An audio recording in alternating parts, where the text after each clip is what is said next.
మాజీ సీఎం కేసీఆర్ పిలుపు మేరకు ఖమ్మం బీఆర్ఎస్ పార్టీ ఆధ్వర్యంలో మంచుకొండ స్టేజ్ వద్ద రైతు నిరసన దీక్ష చేశారు.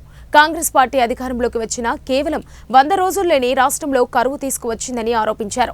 రాష్ట్రంలో వచ్చిన కరువు ప్రకృతి వైపరీత్య కారణంగా కాదని ఇది కాంగ్రెస్ పార్టీ తీసుకువచ్చిన కరువు అని అన్నారు. ఈ కార్యక్రమంలో బీఆర్ఎస్ పార్టీ రఘునాథపాలెం మండల అధ్యక్షుడు వీరనాయక్ కుర్రా భాస్కర్ రావు, మాజీ ఆత్మ కమిటీ చైర్మన్ బుక్వా లక్ష్మణ్ నాయక్, తేజవత్ రాణి, గుప్తా రవి తదితరులు పాల్గొన్నారు.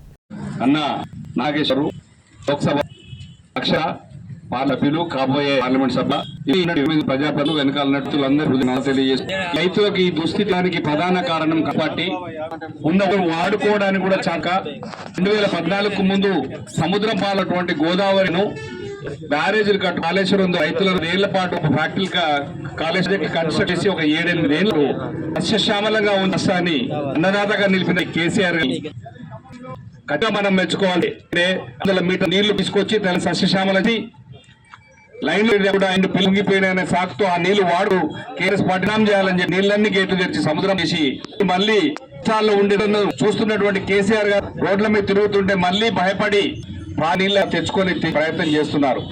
అంటే అత్త మీద కొత్త మీద చూడు ఉండని సముద్రం పాలు చేసి ఆఖరికి మళ్ళీ కేసీఆర్ గారు రోడ్డు మీదకి వచ్చి రైతులందరినీ ఉంటే ఇక లేదని చెప్పేసి మళ్ళీ ప్రాజెక్టుల నీళ్లు తేవడం మొదలు. ఇవన్నీ కూడా కేసీఆర్ కోసమే చేసిన పనులు. కాంగ్రెస్ పార్టీ రైతు రుణమాఫీ చేస్తా అన్నారు, 2 లక్షలు చేయలేదు, బంద్ చేస్తా అన్నారు, 10,000 నుంచి 10 ఇస్తా అన్నారు. ఉన్న 10,000కి లేదు, 15,000 ఇవ్వలేదు, 500 బోనస్, 500 రూపాయలు ఏమీ ఇవ్వలేదు. 1 లక్ష మీకు తులం బంగారం ఇచ్చే పరిస్థితి లేదు. అన్ని మోస హామీలతో రైతుని కూడా ఇబ్బంది పెట్టారు. తాగలేదు.